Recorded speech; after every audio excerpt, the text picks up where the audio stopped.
Welcome to episode 196 of the Grow Your Independent Consulting Business podcast.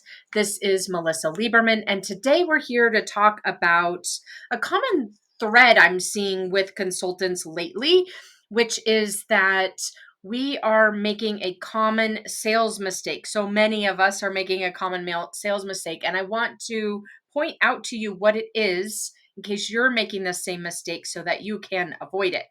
So that is our focus here today. Before we dive in, though, just a little personal update. I spent the last week and a half or so in Florida. It was so warm and amazing. Went down there for a swim meet. It was exciting. We live at altitude. So we live in Colorado Springs, which is at the foot of Pikes Peak, and also happens to be called the Olympic City. That is where a lot of our Olympic athletes train because of the high altitude. And so anyway, it was really fun to go from this high altitude down to sea level to see what impact that had on the kids' times. The tricky part was that while we were there, they had a cold snap for the first 3 or 4 days. And so the kids were absolutely freezing out on the deck and in the blocks. And so the two younger kids added a bunch of time to their events. They were not happy because they thought they would somehow be like incredibly fast going down from altitude to sea level. But the older one actually dropped quite a bit of time on his mid distance races. So that was really fun. Anyway, then it warmed up right as soon as the swim meet was coming to an end, and we got to spend a week or so with amazing weather and then came back to Colorado. And almost always there's a snowstorm while we're gone, which happened this time also, and back to reality. So I understand why people are snowbirds moving to Arizona or Florida or somewhere warm in the wintertime. But here we are. That is my personal update. We had a great Thanksgiving break and so excited to move into December. If you're listening to this in the real time, we have one more month left in the year, which is so exciting to be thinking about wrapping up the year on a really strong note and what the plans are for 2025. I know for me, what I did when I was in Florida is just spent some time in one of those what do you call them? Like a swing. It's sort of like a swing, but it was like an egg, like this big egg that was a swing, and just sat in there and brainstormed out all the things I want to finish the rest of this year in the next few weeks, what I want my time off to look like over the holidays, and also what I want to have the business look like next year. So I've got some really exciting things that came out of that brainstorming, and I can't wait to share those with you, but some very exciting things to be looking out for in 2025. So keep your eyes open. I've hinted at these a little bit in the past episodes, but they're really starting to come together, and I can't wait to share more detail with you when I have them. So with that, let's now dive into today's episode, and I'll share with you first the agenda, and then we'll get into the content. First, we're going to talk about what is this common mistake that I often see consultants making with their sales process, as you could be making it as well. And then we'll talk about the 3 root causes of this mistake so that you can really understand why you might be making it, and always understanding those root causes helps you to then overcome and avoid making the mistake. So that will bring us to the third step in the agenda, which is what is the solution to this mistake? And then we'll wrap it up with the 3 steps to put this episode into action. Without further ado, let's talk about what the mistake is. What is this common mistake that I often see consultants making with their sales process? And simply put, the mistake is letting the client take the lead. Letting the potential client take the lead, letting the prospect take the lead. That is the mistake that I often see consultants making, and it can be very overt. I'll describe to you what that means, or it could be more subtle, and I'll describe to you what that means. But the mistake that you could be making, that so many of us make as consultants, is letting the client take the lead in the sales process, either overall or even just in certain portions of it. So let me tell you what this might look like so that you can identify whether or not you're making this mistake rather. What this looks like can be a variety of different things. It can look like you letting the client tell you how they want to decide if they want to work with you. So for example, they might turn it into an interview process where they're asking you for a resume or even a one pager, but they're using it more as an interview process for you rather than you using this as a sales process to help them make a decision, for help you make a recommendation against which they can make a decision. So if you've noticed that your sales calls and your sales process is looking more like an interview for a full-time role, this is one of the indicators that you're making this mistake. Another indicator that you're making this mistake, letting the client take the lead instead of you leading this process for them to make a decision, is that they're asking you for a proposal. They're asking you for a next step. They're saying to you, can you write me a proposal? And then you're saying, yes, I'll write you a proposal, where they're the one who is driving the need for a proposal versus you knowing that this is the next step in the process is for you to write a proposal.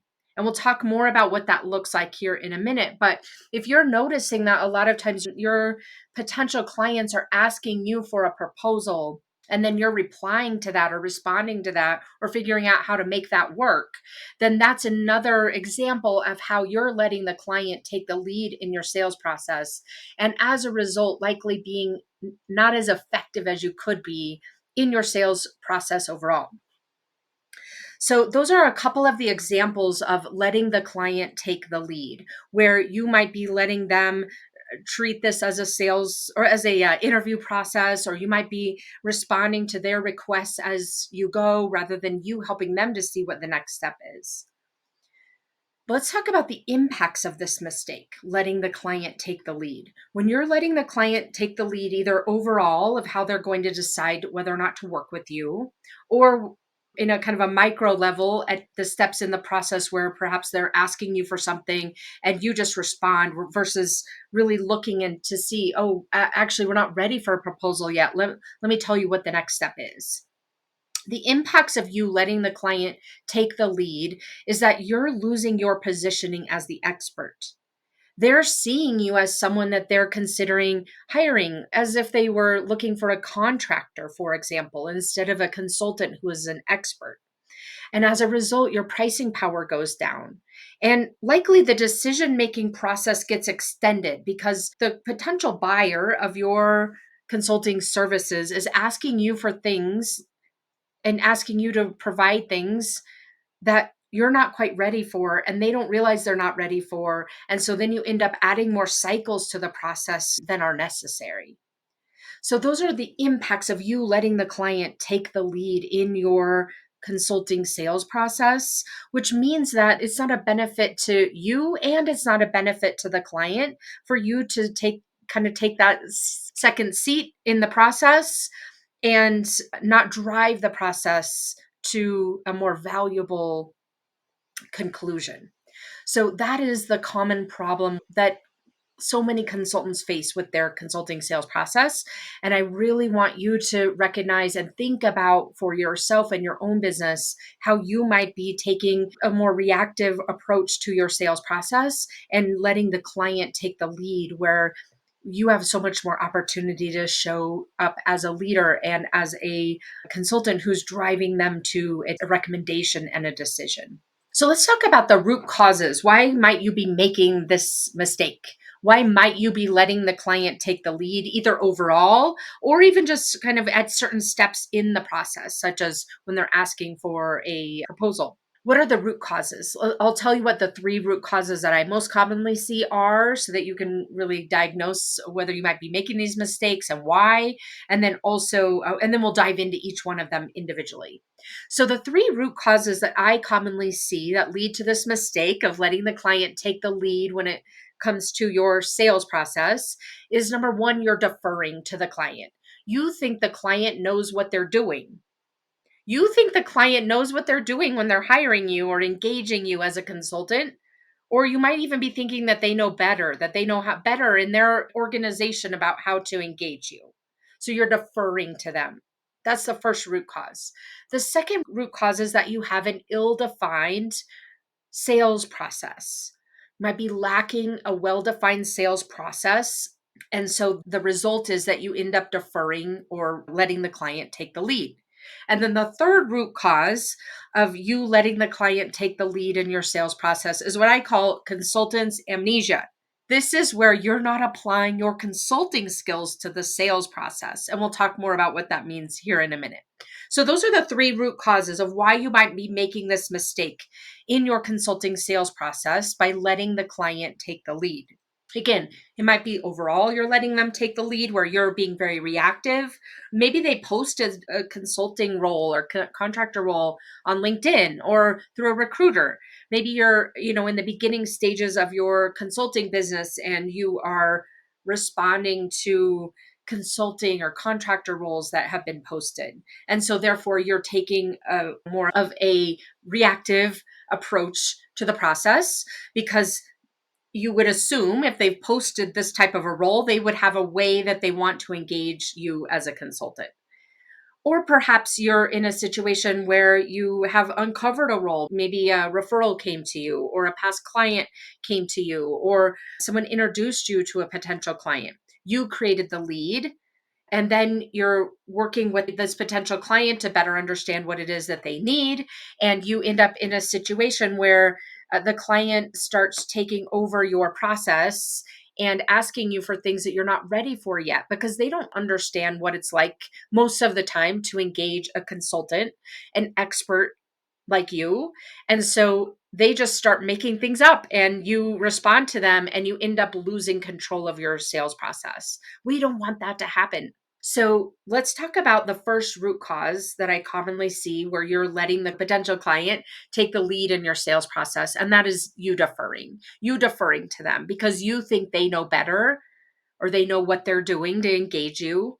This is really an interesting topic, I think. I was working with a consultant the other day, and I kind of said this in passing to them. We were talking through a sales process that they're navigating, and we're working through each step of the sales process together to help them navigate it and in with a really positive result. And anyway, I said this in passing to them, something to the effect of, well, your client doesn't know how to buy from you. And they looked at me with such a puzzled look, like kind of a look of shock. And I think we oftentimes give our potential clients the benefit of the doubt that they know how to hire consultants or engage consultants. They know how to do this even better than we do, even though we do this all day long. This is something that I think a lot of us assume that our potential clients know how to hire us, how to engage us as consultants. And I can assure you, having all the different sides of the consulting process, whether it's buying consulting services, whether it's being a consultant selling services or coaching consultants who sell services, all these different perspectives from which I have had experience over the last, oh my gosh, how many years have I? 20 years of experience. I can assure you that 99 times out of 100, the consulting client doesn't know what they're doing when they're trying to engage with you. They oftentimes lean on things like, what have I done in the past to engage someone? Well, I've hired full time resources. I guess I'll use that process. Or perhaps they've hired contractors or staff augmentation type contractors in the past. So they lean on that process. Or perhaps their company has some kind of a process that they have to go through, which is usually not very defined in a very high level, not a very detailed level. Like it gives them a lot of latitude, we'll say that, in the steps of the process. And so they lean on what they're used to. They generally don't know how to buy consulting services. So when you think the client is asking you for something because it has to be that way, that is a thought error. That is a thought error. The client 99 times out of 100 has no idea how to engage you. So they're just making things up because they don't know any better and they're just guessing as to what the next step might be. And so when you allow this to happen, what ends up occurring is that oftentimes, if you're letting the potential client take the lead and tell you what the next step is, let's have this meeting, or give me a proposal, or walk me through your one pager or your resume or whatever it is they're asking you for. When you're responding to that, thinking you're being helpful and thinking you're providing everything they need to make a decision, you're actually doing them such a disservice and also doing you a disservice, because oftentimes these types of things either lead to no decision at all, or an extended sales cycle, or you getting bucketed into some kind of a staff augmentation type of a role, and that's not what you're looking for. So the first key here is you understanding and seeing where you're deferring to the potential client in your sales process and letting them take the lead when in fact it's you who's responsible for helping them to know how to best engage you. So that's the first root cause of this concept of letting the clients take the lead is really your mentality about the way that your client needs to engage you and how you reply to when they ask you for a next step. The second root cause of letting the client take the lead and the sales mistake is you having an ill defined sales process. What that means, an ill defined sales process, it means that you're lacking a well defined sales process. You aren't clear on what your steps are to help you get clear on what the best recommendation is for your client and for your client to make a decision. Yes or no? A decision, yes or no. What that might look like is you setting upfront expectations with the potential client to get their buy in. So you're letting them know, okay, I hear that you've got this problem or you've got this goal that you want to achieve. This is the way that I find works best for us to get to the place where we've got a really clearly scoped out set process and approach that we'll take, clear, well defined objectives and outcomes. I typically use a 3-step process to get through that with you.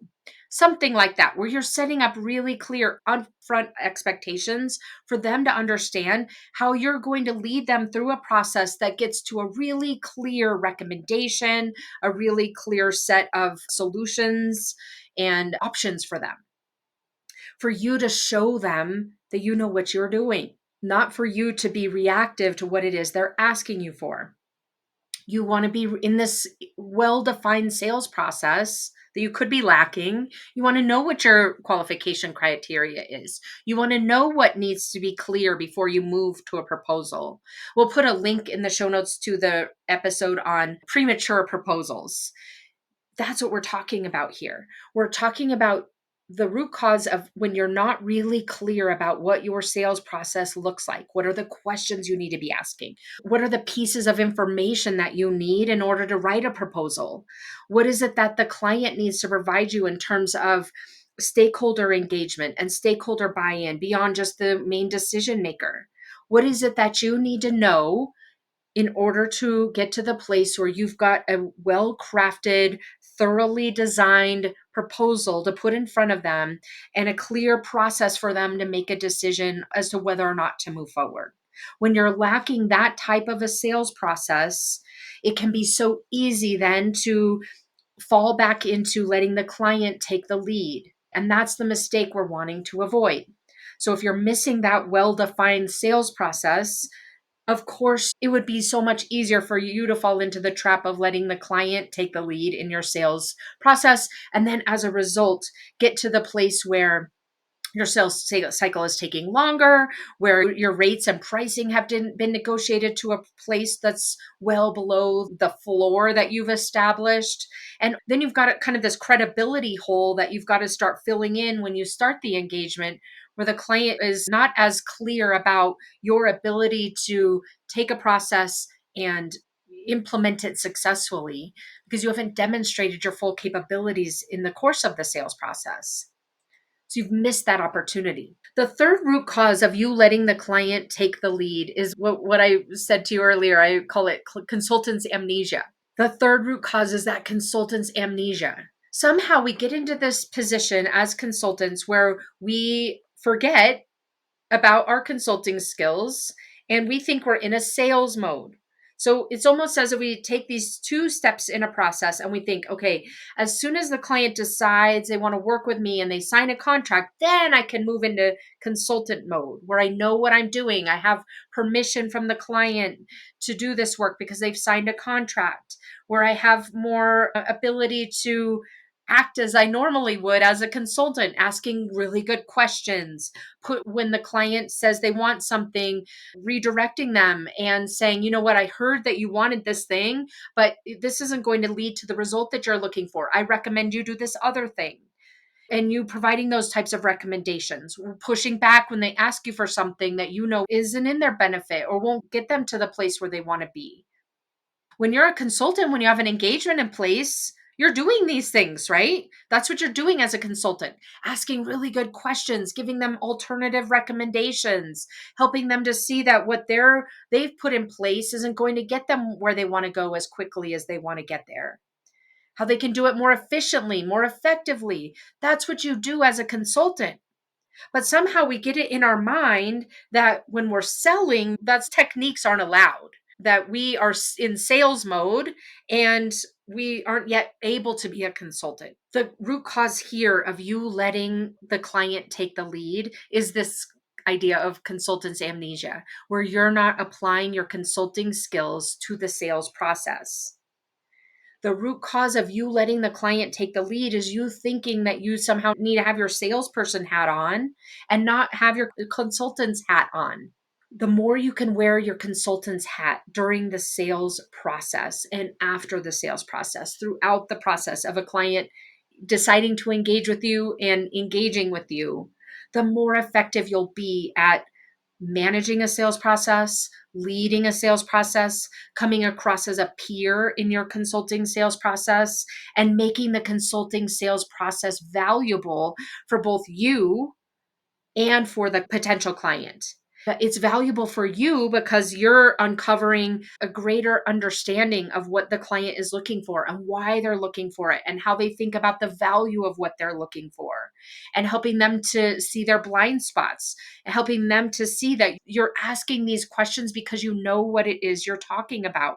You know how to achieve the goals that they're telling you they want to achieve. It's giving them that comfort that you know what you're doing, as opposed to you going through the process and thinking, okay, I've got my salesperson hat on right now. I'm going to go through this as a sales process and be really responsive to what they're asking me for and write a proposal when they ask me to write a proposal, answer their interview-ish type questions when they ask those of me, and let them check all the boxes off.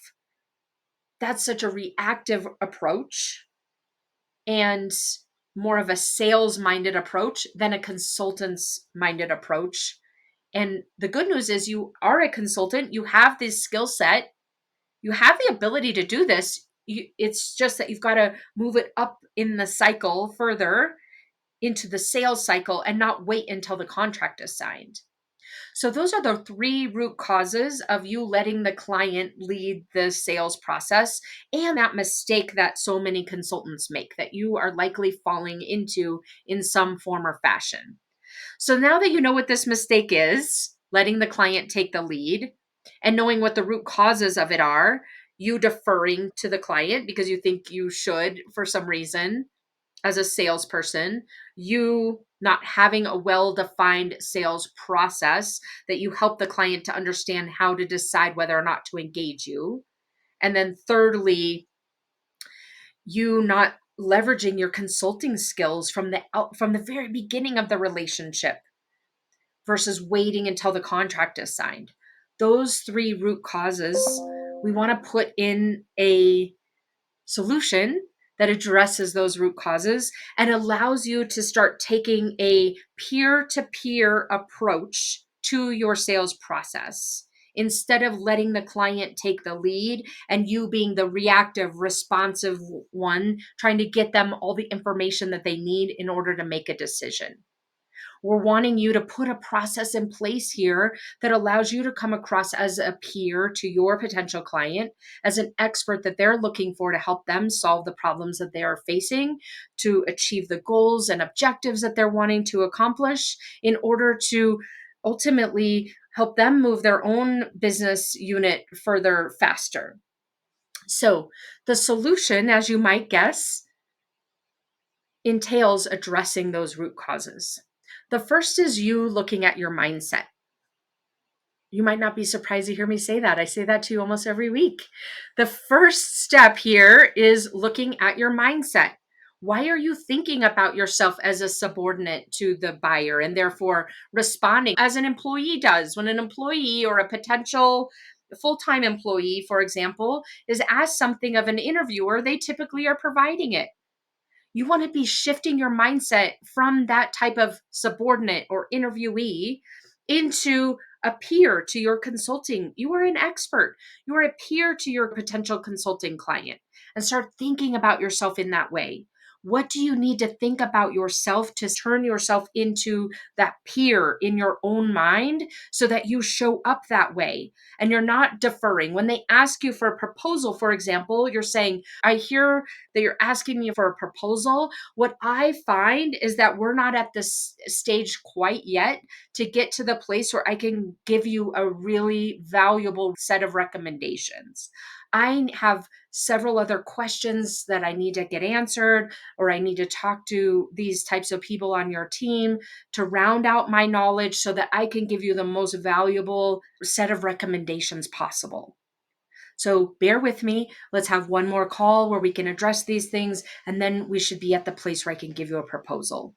I want to make sure that we make the most out of your time and mine so that we can really get you to the place where you can have all the details you need to make a decision. Do you see the difference of when you're in that deferential mindset, thinking about, well, I better provide them what they're asking for because they know what they're doing or they know why they're asking for this? Like as I was saying earlier, they likely don't actually know what they're doing. They just haven't heard from you what they should be doing. And so they're filling in a vacuum. Or maybe they're a little bit more proactive than that. And they're just thinking, I want to get to the place where I can make a decision and move forward. And when you do that, when you rush through that, a lot of times you are putting yourself at a disadvantage because you haven't gathered all the details you need to really understand why they want something and what the benefits and value is to them of achieving that thing. And so then you rush forward and then they just make a decision based off of pricing, and you often will lose that deal or it will turn into, oh, this is way too expensive, and then you have to start over again anyway. So the mindset is so important. And that's why I tell that to you in the first step of this solution to the mistake of letting the client take the lead. You've got to get yourself into this headspace of, I'm a peer, I'm an expert, I know what I'm doing, and this is how we're going to maneuver through this process so that it's the most valuable set of recommendations I can provide to you as a potential client. That's number one, your mindset. Number two is getting more clear and well defined on your sales process. Really building out your step by step process that you know works best to help your potential client make a solid decision about whether or not to engage with you based on a really valuable recommendation or set of recommendations that you could give to them. You want to painstakingly go through your sales process and understand, okay, what does my first step of my process look like? How do I qualify a lead? What are the criteria? What am I looking for? A lot of times we're thinking, well, my pipeline isn't healthy enough. I'm just going to skip that step and, rush to get them to a proposal as quickly as possible so that they can make a decision. But as I described to you a minute ago, that oftentimes ends up extending the sales process because you've skipped over the steps of really understanding, is this a good client for you? Do they have a problem they really care about solving? Or are they kind of kicking the tires? You getting clear on each step of your sales process from qualification to discovery to confirmation of the discovery to the proposal and everything in between, knowing what questions you're asking, knowing what data points you need to collect in order to make your ultimate set of recommendations and proposal, and really to treat the proposal as a formality instead of a sales tool. That is so key. So I recommend to you go back through your sales process and get very clear about what are the questions that you need to be asking at each step of the way to understand and get yourself to the place of ultimately the proposal being a formality instead of a sales tool. And then the third component of this solution, the solution to no longer allowing your potential consulting client to take the lead in your sales process, is you getting more clear about the approach you're taking and making it more consultative, integrating a more consultative approach into your process and into your mindset.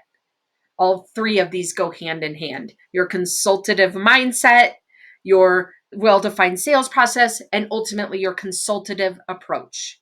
Ask yourself, how can you be more consultative in your approach? I love this question. What would you be doing if they were already a client? What would you be recommending to them? How would you be explaining to them, I know you asked me for a proposal, for example, or for my resume, but what I've found is that that's not the best way to get you to the place that you're looking to get to. That's not the best way to get you to the place where I've made a solid set of recommendations against which you can then decide it's a good fit or not. Let's go with this alternative path that I know works best so that we can avoid the problems that I see so many other potential clients making. It's you taking that consultative approach to help them to see that what they're asking for is not in their best interest, and that ultimately what you're recommending to them will help them to get to what they want in a more valuable, thorough, consultative way, where you're helping them to see what their options are and make a decision based on those options. So that's the solution. First and foremost, understanding and seeing in your own sales process, where are you letting the client take the lead? It might be overall you're letting them take the lead and you're just responding as they're asking for things.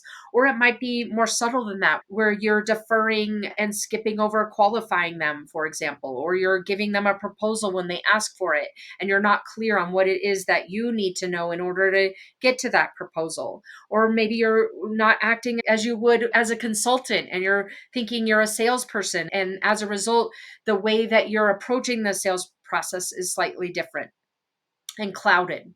So that is the 3-step process to overcome this challenge of you letting the client take the lead in your sales process. As we pull together today's episode, I want to recommend a few things to you. 3 ways to put this episode into action. Number 1, go download my book, Grow Your Consulting Business, the 14-step roadmap to make your independent consulting goals a reality, and review and implement what we talked about today, but also chapter 10.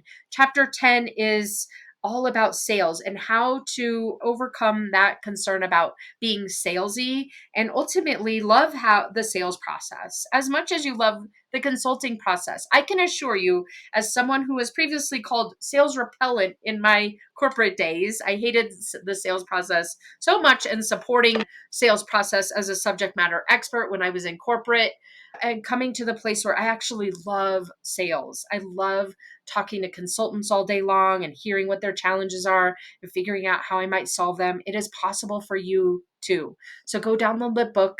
You can go to consultingbusiness.coach. We'll put the link in the show notes, and review chapter 10. Then implement the strategies we talked about today. Those 3 steps that I gave you, the mindset, the sales process, and your consultative approach.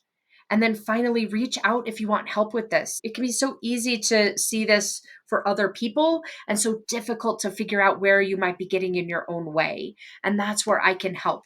Go to consultmelisa.com and you can apply for a coaching exploratory call where we'll talk more about what your goals are, uncover where you're getting in your own way, and figure out if coaching is the best fit for you.